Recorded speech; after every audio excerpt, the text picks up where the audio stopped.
Hello दोस्तों, this is Pooja and welcome to English aspirants. दोस्तों, आज के हम इस वीडियो में डिस्कस करेंगे सरोजिनी नायडू, जिन्हें कहा जाता है नाइटिंगेल ऑफ इंडिया। उनकी एक पोयम है जिसका नाम है इंडियन वीवर्स, मतलब कि भारतीय जुलाहे, जो कि वीवर्स का मतलब होता है कपड़े बुनने वाले, मतलब कि बुनकर। तो उन्हीं से रिलेटेड ये पोयम है।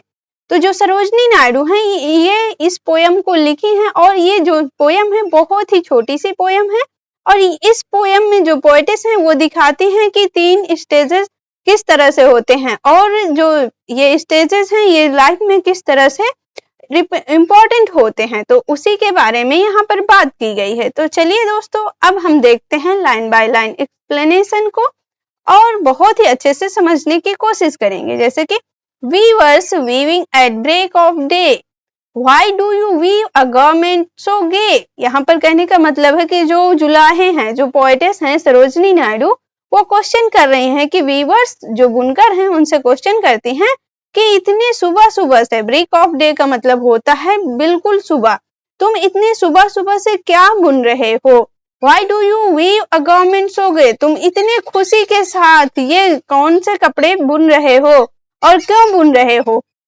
Blue as the wing of a halcyon wild, यहाँ पर कहने का मतलब है कि एक हेल्सियन वाइल्ड मीन्स यहाँ पर एक हेल्सियन बर्ड है, जैसे कि आप यहाँ पर देख पाएंगे, जो इसके विंग मीन्स पंख होते हैं उसके कलर का ब्लू कलर के हैं। We weave the robes of a newborn child, तो हम एक जो बच्चा है, न्यू बॉर्न बेबी है, उसके लिए क्या बुन रहे हैं, जुराबे बुन रहे हैं। रॉब्स मीन्स मोजे बुन रहे हैं। अब यहाँ पर जो सेकेंड स्टैंजा है उसे डिस्कस करते हैं। Weavers weaving at fall of night, why do you weave a garment so bright, like the glance of a peacock, purple and green, we weave the merriest veils of a queen। तो यहाँ पर कहने का मतलब है कि जब दूसरा स्टैंजा स्टार्ट होता है तो जो पोएटेस हैं सरोजिनी नायडू, वो फिर से क्वेश्चन करती हैं, जो बुनकर हैं उनसे फिर से क्वेश्चन करती हैं कि तुम ये जब अब रात ढलने वाली है, मतलब कि रात होने वाली है, तो इस समय तुम ये क्या बुन रहे हो, क्यों। Do you weave a garment so bright, जो तुम्हारा ये कपड़ा है ये इतना ज्यादा ब्राइट क्यों है, तुम ये क्या बुन रहे हो। Like the plums of a peacock, यहाँ पर मतलब पीकॉक एक बर्ड है, जैसे कि आप देख पाएंगे कि इसका जो कलर होता है वो कैसा होता है, पर्पल और ग्रीन कलर का होता है। जो इसके पंख होते हैं, पंखों का जो कलर होता है वो पर्पल और ग्रीन कलर का होता है। तो उसी तरह का जो ये कपड़ा बुन रहे हैं वो क्या किससे संबंधित है, वो वेल्स मीन्स होता है घूंघट, एक रानी के घूंघट को बुन रहे हैं, जो कि किस लिए है, उनकी शादी के लिए है। अब हमारा जो लास्ट स्टैंजा है वो है Weavers weaving solemn and still, what do you weave in the moonlight chill। अब यहाँ पर जो पोएटेस हैं वो पुनः क्वेश्चन कर रही हैं वीवर्स से कि तुम इतने शांति से और अकेले पर ये क्या बुन रहे हो, जो कपड़ा बुन रहे हो तो ये क्या बुन रहे हो।